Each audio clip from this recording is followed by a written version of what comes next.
एगो गाना आइल बा ए बाबू किसैया बहरा में लहरा लूटेला भौजी रे। ये बहुत पुराना छोटू गीत बजल बहुत पुराना। किसैया बहरा में लहरा लूटेला भौजी रे। से दहिया टूटेला भौजी रे।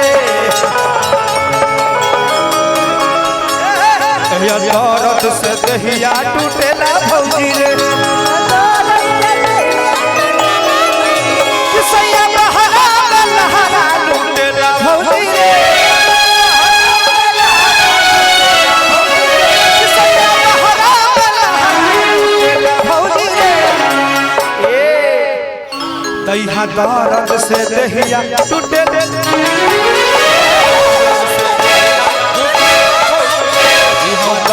से दहिया टूटेला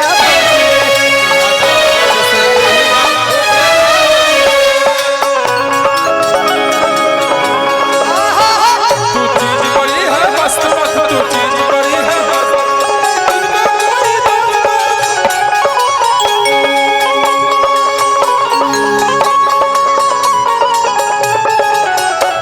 तू चीज बड़ी है मस्त मस्त तू चीज बड़ी है मस्त तू चीज बड़ी है मस्त मस्त तू चीज बड़ी है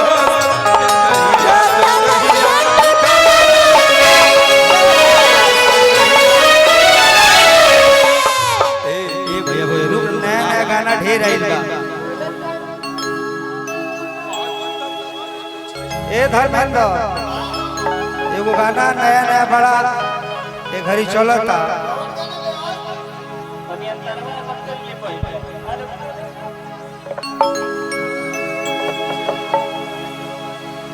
थोड़ा थोड़ा आप लोग पीछे हट जाइएगा थोड़ा थोड़ा पीछे भाग से बुझाता है हेलो कि हमारे पियवा के कवनो न जोड़ा बा।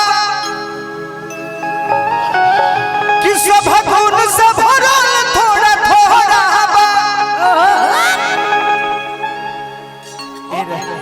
कि हर सजनवा तो लागे न भोला। अब चल बजावे तो लहरे न छोला।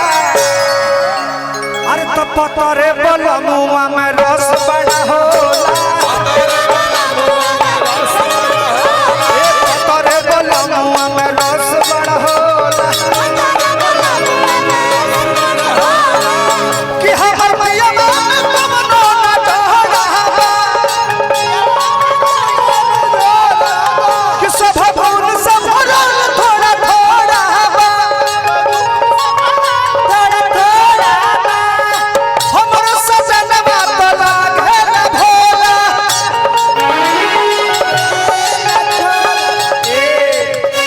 और पतरे बलमुआ में रस बड़ा होला। पतरे बलमुआ में रस बड़ा होला।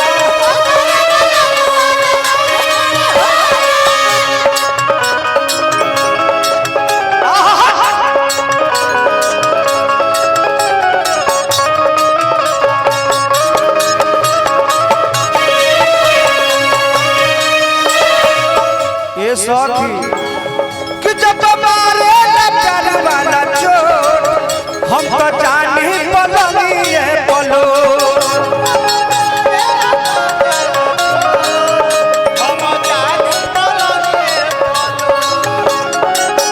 मजे देवे राजा सजनवा हक किसमिस का जुआ खरो।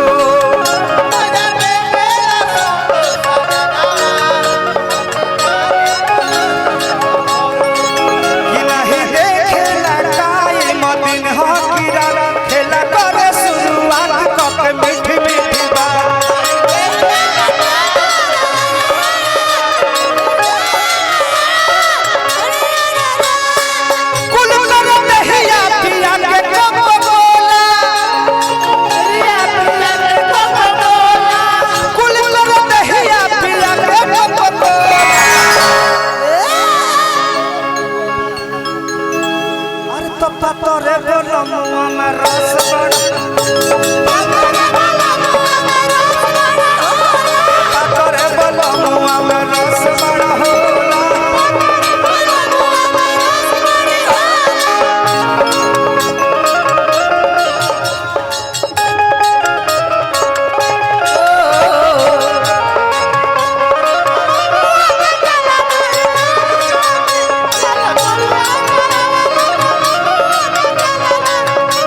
एगो साहेब खातिर गीत गाई हमार छोट भाई चंद